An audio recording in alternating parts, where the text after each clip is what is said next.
ನಾವು ಹೊನ್ನಾವರನವರು. ನಮಗೆ ಮದುವೆಯಾಗಿ 12 ವರ್ಷ ಆಗಿತ್ತು, ಮಕ್ಕಳಾಗಿರಲಿಲ್ಲ. ನಾವು ಸಾಗರದಲ್ಲಿ ತಾಯಿ ಮನೆ ಇರೋದ್ರಿಂದ ಸಾಗರದಲ್ಲಿ ಒಬ್ಬರು ಹೇಳಿದರು, ಇಲ್ಲಿ ಸಾಗರ ತಾಲೂಕಿನ ಒಡನ್ಬೈಲದಲ್ಲಿ ಬಳೆ ಪದ್ಮಾವತಿ ದೇವಸ್ಥಾನಕ್ಕೆ ಹೋಗಿ ಹರಕೆ ಮಾಡಿಕೊಂಡ್ರೆ ಮಕ್ಕಳಾಗತ್ತೆ ಅಂತ. ಅದೇ ರೀತಿ ನಾವು ಇಲ್ಲಿಗೆ ಬಂದ್ವಿ. ದೇವಸ್ಥಾನಕ್ಕೆ ಬಂದು ಇಲ್ಲಿ ಸ್ವಾಮೀಜಿಯವರು ನಾಗಪೂಜೆ ಮಾಡ್ಕೊಂಡು ಹೋದ್ವಿ, ಎಲ್ಲ ಒಳ್ಳೆಯದಾಗತ್ತೆ ಅಂತ ಹೇಳಿದರು. ಅದರ ಪ್ರಕಾರ ನಾವು 2023 ಡಿಸೆಂಬರ್ 17ಕ್ಕೆ ನಾಗಪೂಜೆಯನ್ನು ನೆರವೇರಿಸ್ಕೊಂಡು ಇಲ್ಲಿಂದ ಹೋಗಿ ಪ್ರಸಾದವನ್ನು ಸ್ವೀಕರಿಸಿ ಹೋದ ನಂತರ 5 ತಿಂಗಳೊಳಗಡೆ ನಾನು ಗರ್ಭವನ್ನು ಧರಿಸಿದೆ.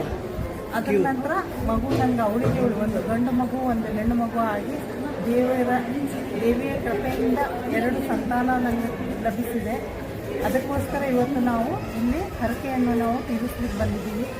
ದೇವರ ಕೃಪೆ ನಮ್ಮ ಮೇಲೆ ಇದೇ ರೀತಿ ಇರಲಿ ಅಂತ ನಾವು ಇಲ್ಲಿ ಸನ್ನಿಧಾನದಲ್ಲಿ ದೇವರ ಹತ್ರ ಬೇಡ್ಕೊತಾ ಇದ್ದೀವಿ. ನನಗೆ ಇಲ್ಲಿ ದೇವರ ಪೂಜೆ ಮಾಡಿದ ನಂತರ ಕನಸಲ್ಲಿ ನಾಗದೇವರು ಬಂದು ಒಂದು ಮಗು ತೊಡೆ ಮೇಲೆ ಕೊಟ್ಟಂಥ ಒಂದು ಅನುಭವ ಆಯಿತು. ಹಾಗಾಗಿ ನನಗೆ ಒಂದು ಪಾಸಿಟಿವ್ ಎನರ್ಜಿ ಬಂತು. ಆವಾಗ ನಾನು ಅಂದ್ಕೊಂಡಿದ್ದೆ ನನ್ನ ಮಗು ಆಗ್ತದೆ ಇನ್ನೊಂದು 2 ತಿಂಗಳಲ್ಲಿ ಅಂದ್ಕೊಂಡಿದ್ದೆ. ಅದೇ ಪ್ರಕಾರವಾಗಿ ನನ್ನ ಹೆಂಡತಿ ಇಲ್ಲಿ ಬಂದು ಪೂಜೆ ಮಾಡಿದಂಥ 3-4 ತಿಂಗಳೊಳಗಡೆ ಪ್ರೆಗ್ನೆಂಟ್ ಆಗಿದೆ. ನಮಸ್ಕಾರ.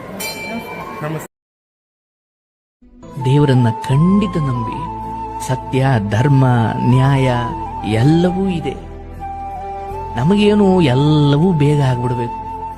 ಒಂಚೂರು ನಾನು ಅಂದುಕೊಂಡಿದ್ದು ಲೇಟ್ ಆಯಿತು ಅಂದರೆ ದೇವರೇ ಇಲ್ಲ ಕಣ ಹಂಗನ್ನು ಹೋಗೋದು ಬೇಡ. ನೋಡಿ, ಈ ಮನುಷ್ಯ ಜನ್ಮವೇ ಅದ್ಭುತವಾದದ್ದು.